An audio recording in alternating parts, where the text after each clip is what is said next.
Hello, everyone. I'm Chester44, also known as Falai, and welcome to this Let's Play of Wrath of the Righteous. Last episode, we started looking through Alushanira. We found a child being abused by his mother and managed to save him. And we found a random location. We spoke with someone who was sent at us by Minago, and then we dealt with Minago herself. We basically defeated her and told her, listen, it's not our fault, turn against your masters. Because we're in Azada, we can do that. Anyway, on to the Bad Luck Tavern. Let's see what we can find in here. A ring. Prismatic ring. This ring allows the casting of an improved version of prismatic spray once per day as a 17th level wizard. Can recharge this ring by consuming spells for which the sum of their levels must be equivalent to at least 9. I don't think I'm going to be using that. Oh, there's a trap. Disarm in here. Pretty good, aren't I? Pick the lock. This is my kind of work. Battle axe, earthbreaker, boop boop. That leads outside, probably the other entrance we found. And we've got a couple of people in here. This halfling with his horribly burned face and crimson whiteless eyes looks strangely familiar. After a moment's recollection, you remember his features. This is the sobbing man who stumbled into a nest of vescivores and lost his sight as a result. Luckily for him, you arrived just in time to pull him out of that ditch. Only for him to end up in an even more dangerous and sinister place. Who are you? The halfling scans you suspiciously with his terrifying red eyes. He speaks in a silken voice while his hand carefully hides under his clothes, where, undoubtedly, his weapon is hidden. The name's Sam Crow. And just who are you? Don't you recognize me? I saved you from those vescivores. For a few seconds, the halfling is silent, stunned, and then exclaims in excitement. From one eerie eye, a single bloody tear appears, out of sheer emotion, perhaps. I thought your voice was familiar, but for the life of me, I just couldn't remember where I'd heard it. So it was you! Oh, what a surprise, what a joy! I thought I was a goner, and then you grabbed me by my skivvies and snatched me out of the claws of death. I never had the chance to repay you. When I came to, I looked around and there were crusaders everywhere. My first thought was that they got me. They'd caught up to me, those pious dogs. I hadn't noticed that I was unbound and unguarded until later, when I took off running. I wasn't right in the head, you see. I had a nasty fever, and I didn't even get the chance to meet my savior. But not this time. I'm not going anywhere. Here, take it. This is for old Sam Crow, the scoundrel, who still lives and breathes instead of lying dead in that blasted canyon. What's wrong with your eyes? I thought I healed you. The halfling grunts grimly. The vescivores left some crap behind, some kind of acidic slime, or maybe those wretched laid their eggs, I don't know. Whatever it was, on the 7th day my left eye went dim, and on the 9th, some sort of shadow spawned in my right one. It kept wriggling in there. A healer in the battle bliss cut out my old eyes and sewed these in instead. Now I can see in pitch darkness and tell differences in temperature and do a bunch of other stuff. Master of his craft, that healer was. Ruthless, though. How did you end up in that crevice? As soon as those crusaders started mopping up our forces in Canabras, I knew it was time to split. Them eagle-watched interrogators snooping around everywhere, asking questions. Just how did Baphomet cultists get into the city with such ease before the attack? You know, half of our agents are scholars, not spies. Catch one and he'll rat out the rest. So I was out of there in an instant and on my way back to my mates. Wish I could have found a proper guide, though, so I wouldn't have fallen into that vescivore nest. Oh, so the guy we saved was actually a cultist this whole time.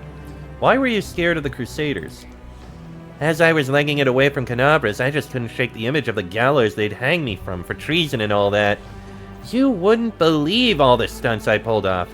I smuggled Lady Managa's letters into the city, hid cultists under the guise of the merchant's guards in my own home, brought Faxon into the Tower of Estrad, did some research on the Blackwing Library for Lord Xanthier. Who showed the demons where the Crusader barracks were on the first night? Me. They were all cut down, unarmored, and half asleep.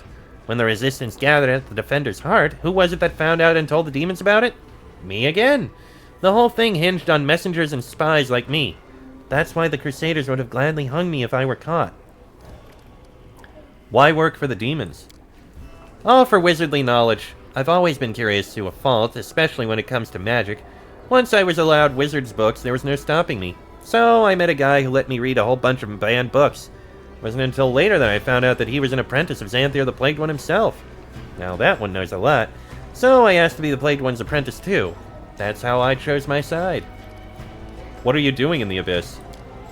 The halfling gives you a sly smile which looks rather creepy with his red eyes. Same thing you are. Hiding. You're one of Baphomet's agents too, right?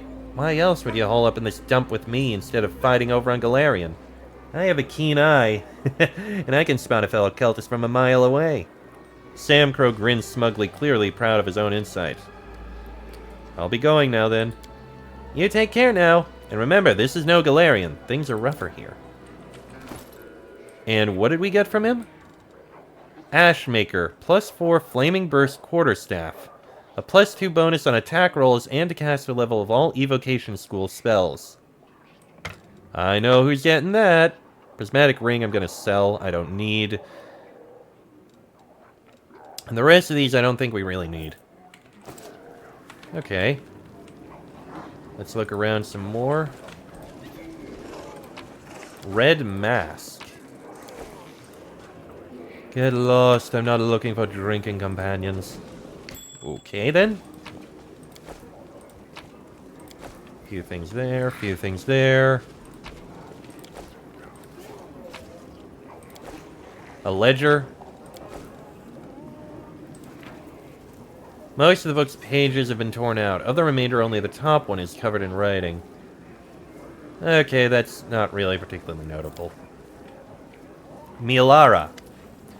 Greeting you with a nod is a middle-aged sorceress with short dark hair, a skinny face, and prominent cheekbones that bring to mind images of predatory birds. Despite the dark circles under her eyes and her overall worn-out look, her voice sounds friendly and welcoming. Hey, you're not a local, are you? Have you come from Galarion? That makes us fellow countrymen, since I hail from Absalom. Allow me to introduce myself. I am Magister Milara, a certified specialist in resolving magic-related issues, and the captain of an airship called Starcatcher III. What's this sorceress from Absalom doing in this rat hole in the middle of the abyss? For a couple of seconds, the woman's gaze grows distant, and a bitter expression appears on her face before quickly fading. I suppose you could say that I'm trying to cheat my own fate. In the current stage of my life, the abyss seems like the best port to call home for me. Earned a lot of experienced and at the same time trustworthy captains around here, so I never sit idle. You seem honest. How do you manage to survive in this place? Frowning a little, Milara crosses her arms in a resolute gesture. I see what you're getting at. You're asking how a captain who doesn't grab everything that isn't bolted down, a captain that doesn't steal cargo and doesn't throw passengers overboard, how can they survive, surrounded by a gang of bloody pirates? Well, my answer is simple. My principles protect me. I strictly follow the unwritten aeronaut code. I never ignore those in distress, I never attack other vessels, and I honor the integrity of the cargo that I am entrusted with. Maybe I look like an idiot to the other captains, but I don't care. My doggedness earns their respect, even if it also provokes their ire. Besides, they know that I'm stubborn, and I'll defend myself to the very end. I suppose that's the real reason why they haven't slit my throat and seized my ship yet. I'd like to know more about you and your ship. Well, I can understand your curiosity. You won't find another ship like the Starcatcher III in the Abyss. Actually, captains like me are a rarity here as well, for obvious reasons. Tell me about your ship. Starcatcher III, as you can guess by her name, is not the first ship I have captained. But she is, without a doubt, the most technologically advanced, and she has been through the most amazing adventures. She's the most reliable and neat vessel you can find in the Midnight Isles. She and I, we've been through serious hardship more than once, but my ship has never failed me. Once, Starcatcher III even made a short raid to the Rift of Repose, at the place where the souls of murdered demon lords slowly disintegrate, imprisoned inside crumbling stone structures. Plus, I should also note that Starcatcher III has a unique reputation in these parts. She has never participated in pirate raids, never transported smuggled goods or slaves, never passed by other vehicles in distress without providing help, and never been in service to any of the demon lords. I can't think of any other ship in the Midnight Isles that enjoys such a good and honest reputation. Milara utters the last words with pride, as if she were talking about a living creature instead of an airship. Who works on your ship? Well, I handpicked my crew personally and extremely meticulously. I try to recruit those who are not completely corrupted by the prevailing customs of this place, let's put it that way. Even here there's a chance, a rare one but still a chance, to meet a mortal with a good heart. Someone who, though poisoned by this malicious environment, is not yet beyond redemption. I do my best to help these people, and if I'm successful, I give them enough gold so they can relocate to some other plane. Then I send them on their way. I hope that this way I'll be able to save at least some decent souls. Alas, in this case, failures come much more often than successes, so to protect my good-hearted but corrupted crew from making irreversible mistakes, I have to rely on some spells. With a smile, Milora taps her finger against her temple. I call it disciplinary thought correction. That's slightly concerning. Starcatcher the Third. So there was a first and a second? The cheerful smile of the sorceress fades away. Starcatcher the Second crashed on the rocks of Alanithia. We were sailing over Mara Island when a mutiny broke out. It's an evil place where discord and hostility fill the air like a noxious miasma. A part of the crew tried to seize the ship, the others remained loyal to me, and a massacre ensued. Defending myself, I had to fight my friends till I was the last one standing. The last survivor. All by myself, I barely managed to guide my ship to Alanithra, but when I was bringing her into land, the rocks tore into her like a fishmonger got in a fish. Starcatcher the Second was irreparably damaged. As for me, I escaped with a couple of bruises and a chipped tooth. The sorceress squeezes out a bitter smile. As for Starcatcher the First, it was because of her that I decided to settle in the abyss. How'd you wind up in the abyss? The face of the sorceress becomes grim. Her words seem to come from somewhere cold and remote, as if from the grave. I was once a member of the Arcana Miriam, the most prestigious magic academy in Absalom. Back then I was a captain too, and I delivered special cargo and passengers at my colleague's request. I'd been assigned to a risky and extremely important rescue mission on the plain of Abaddon. I had to rescue a group of pathfinders who had gotten into hot water there. I literally ripped them out of the claws of the gravedigger, the herald of Xiphus, god of accidental and pointless death. And that son of a bitch never forgave me for that show of disrespect. He put a curse on me. People around me started dying, both those I cared about and those I never even heard of. News of horrible, pointless, and tragic accidents that cut lives unnaturally short followed me wherever I went. But nothing happened to me. I managed to get out of trouble, any trouble, without a scratch, even when violence raged all around. I tried to get rid of my curse, but no one could lift it. Soon after that, Starcatcher the First was wrecked in a terrible storm. Then I decided to go into voluntary exile and stay away from the plains where civility, mercy, and common sense are valued. Here in the abyss, I can at least avoid mourning those whose lives are cut short due to my curse. Besides, the abyss is insane and bloody enough even without me, so my cruel fate can add very little to this crazy whirlwind of aggression. Lan listens to the tale with rapt attention without moving a single muscle, and seemingly even forgetting to breathe. This is the first time I've seen a real captain. Tell me, how does it feel to... well... Lan stops, unable to find the right words. With a soft smile, Milora supplies the rest. To be an aeronaut. How can I describe it, lad? It's just the best job in the whole world. Oh, Lan. You have dreams of sailing and being a sailor. I like that. I understand. I'm always at your disposal. I'm leaving now. Fair winds to you too. If you find yourself in need of an excellent airship and a skillful captain, just let me know. I'll keep you in mind. Burgaz. A wrinkled demon with broken fangs and a missing eye stands before you. The eye socket is occupied by a large, squirming, multi-legged insect, yet it seems not to cause the demon any discomfort. He greets you with venom in his tone. Welcome to the Battle Lock. I'm Burgaz, the innkeeper. Our establishment upholds a high standard of service in that it's better to eat and drink here instead of in a ditch. Sleep here at your own risk, drown the rest of your life in sheep's swill, or purchase goods of the highest quality and dubious origin. Upon giving your entourage an appraising look, the demon adds in a silken voice. We accept payment in gold and slaves. What about dragon bites? Do you accept those? I'll show you payment, you big meanie. Where can I find Nocticula? The demon goggles, then bursts into deafening laughter. Tiny bugs fly out of his maw.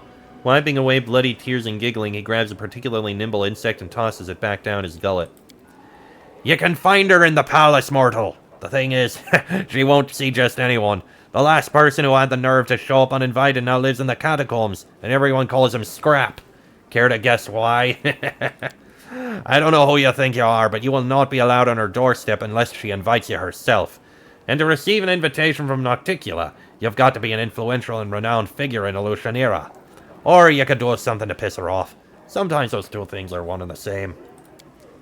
Angering a ruler in their own domain. Sounds exceptionally stupid and dangerous. So when do we start? How do I earn an invitation from Nocticula? Your chances are slim. But you look cocky, so you could try the gladiator fights in Battle Bliss. Everybody loves a good butcher. The dirtier and bloodier you fight, the more respect you'll earn. Only fools fight fair, so you must prove you know the ways of a fighter's craft. The crowd will love you if you torment the loser before finishing them off. Make them shriek, squeal, and beg for death. And then you can count on having the fight of your life. You'll face an Hindrian League champion. Your death will be a symphony of suffering the audience will remember forever. Most can only dream of such a fate. You can cozy up to someone in the upper city. The more influential your patron, the more respect you'll be shown. Just remember that in Illusionera, only the most skilled predators make it to the top, like Lady Valexia. More often than not, they offer a friendship as an introduction to their intrigues, and they will get into your head, twist your thoughts, and make you hate yourself, and make you destroy everything you ever loved with your own hands. That's their idea of fun. If you know how to, shall we say, solve problems, you could try to get under Shamira's wing. She presides over the harem of ardent dreams in the middle city and rules Illusionera. Lady Nocticula does not stoop to such trifles herself. Command in the city is dirty, bloody work, and Shamira is always in need of capable assistance, especially since she changes them as soon as they start to reek of her dark deeds. Walk through the slums. Everyone you'll see there tried to climb higher but fell into a trap. There are plenty of warnings in their incoherent ramblings. I'm the commander of the Galarian Crusaders. Show some respect. Oh, so you're a big deal on Galarian. So what? This may come as a surprise, but Crusaders don't have much authority here in the Abyss. Here, everyone sees you as an outsider with a doubtful past. If you want to carry any weight here, you'll have to build up your reputation. Tell me the latest rumors. The demon pours a shot of liquor that smells of blood and bitter ash. No problem. Have a drink and we'll talk. 500 gold. Deal. The demon observes your face with obvious interest. The liquor stings and fills your mouth with a foul taste of salt and rotten fish. What do you want to know? Tell me about Illusionera. In short, there's no order in the city. There never has been and never will be. There are no laws here, as we demons spit on laws. The only law here is might makes right. Take everything you can and give away anything you can't protect. Obey those stronger than you, and maybe they'll devour someone else. Everyone does what Nocticula says. She split Illusionera into 3 quarters. The lower city, the middle city, and the upper city. The elites live comfortable lives above, the fools and losers rot below, and everyone else sits in the middle and dreams of climbing up, though they mostly fall. Each quarter is walled so that no one goes anywhere they shouldn't. Guards watch the gates. Although, in truth, the guards are just a bunch of the most vicious and violent demons who carry out Nocticula's commands. If someone cuts you down in front of them, they won't interfere unless she orders them to. And again, if you decide to bash someone's head in, they won't concern themselves with it. The only reason they might chase you away is if they want to loot the courts for themselves. The important thing is, don't kill anyone in front of a crowd, and don't bother guests from other planes. Nocticula has her reasons. She's trying to turn Illusionera into the interplanar bazaar of the Abyss. And as you walk around Illusionera, keep track of the time. Oh, not in some tiresome don't waste your time sense. Watch the time as if you were in a jungle and a predator was lurking in the brush.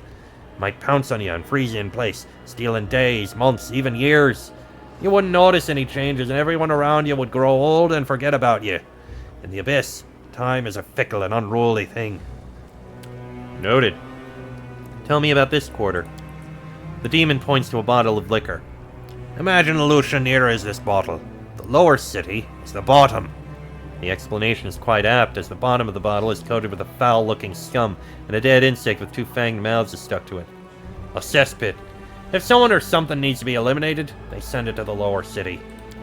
They say the arena is the heart of the quarter, but that's nonsense. The whole quarter is one massive arena, Everyone here is a murderer, a thief, and a scumbag.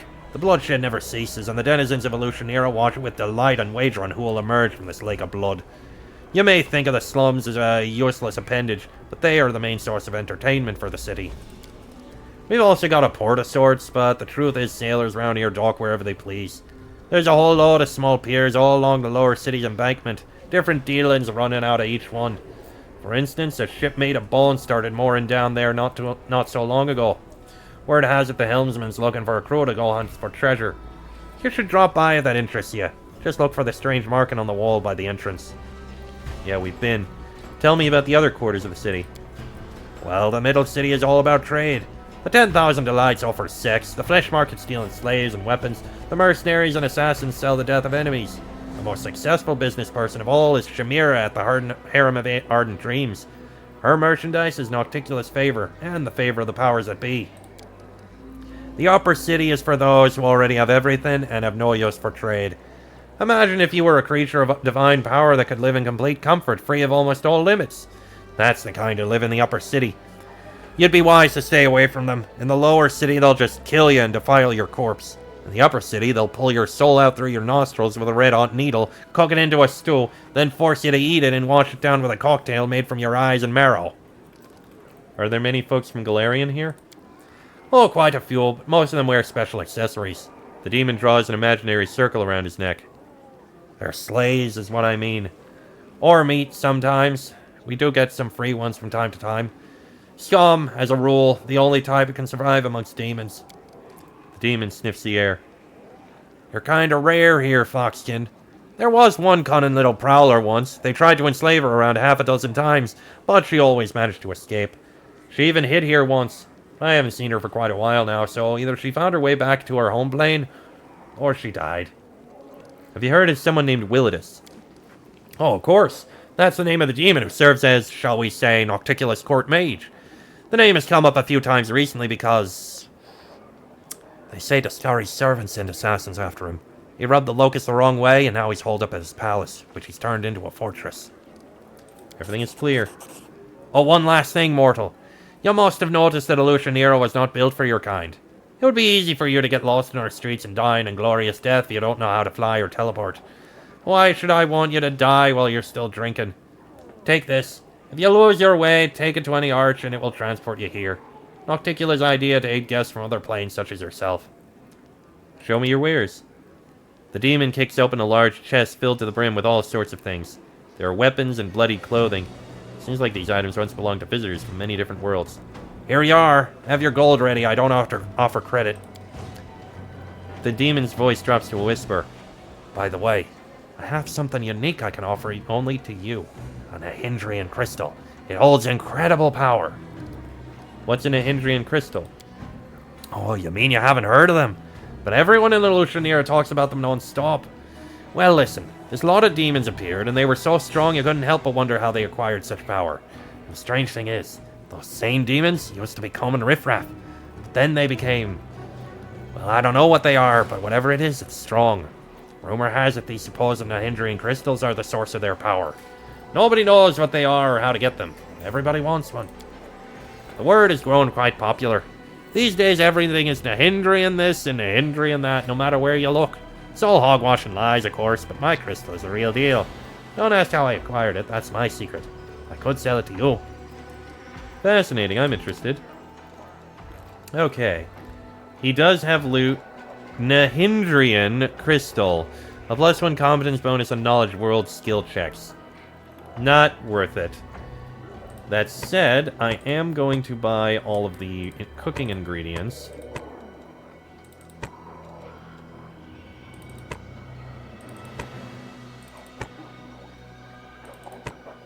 Yeah, all the cooking ingredients will be bought. And then we have a lot of things to sell.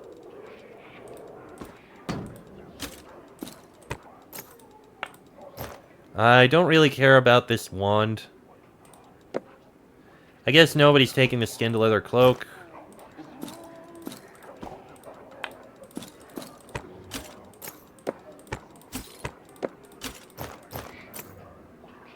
Greater selective... I honestly don't really care about those either. Lucky Hand Sandwich, Demon Slayer Soup.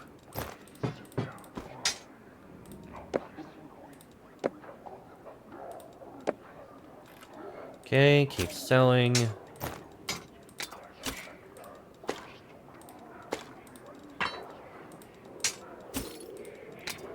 Okay, sell that, sell that. I don't need the cold iron ammunition, really.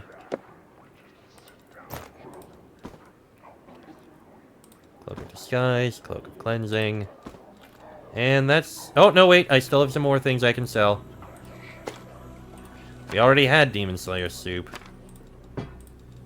I don't care about the Prismatic Ring. Lesser Braces of Archery aren't that useful. Not using that, not using that. That I'm gonna keep.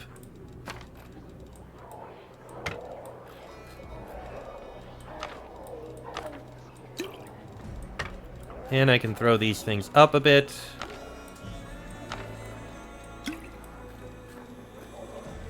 Throw that up to there. Up to there, and there. And we're getting almost 500 grand. Nice. Alright, so now we can use this if we want to go to anywhere we want. That said, I don't think there's much else to go to.